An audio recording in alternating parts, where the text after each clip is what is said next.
জানো, যে রাতে তোমার সাথে ঝগড়া হলো, তুমি হঠাৎই রাগ করে কল কেটে দিলে। বললে আমার সাথে আর কখনো কথা বলবে না।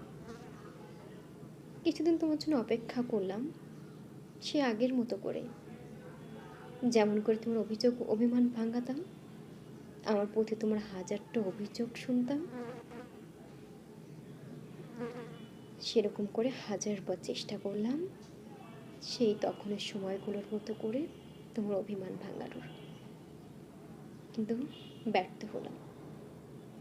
এবারে তুমি এত বেশি অভিমান করলে আমি তোমার সাথে কোনোভাবে যোগাযোগ করে উঠতেই পারছি না।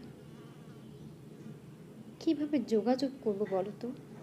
তুমি যে সব কিছু থেকে আমাকে ব্লক করে দিছ।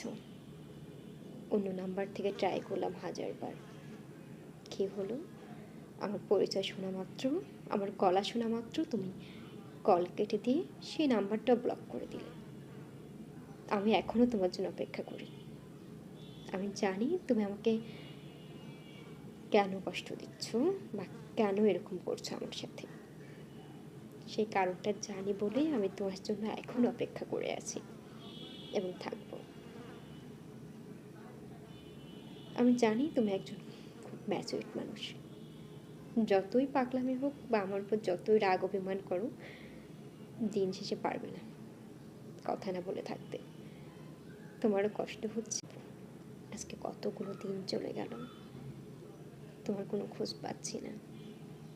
হাজারটা মেল করলাম, অনেকবার বললাম যে রিপ্লাই দাও, রিপ্লাই পেলাম। কি পেলাম? মেলটার তুমি এখন ইউজ করো না, নতুন মেল খুলেছ, সেটা আমাকে দিতে মানা করো।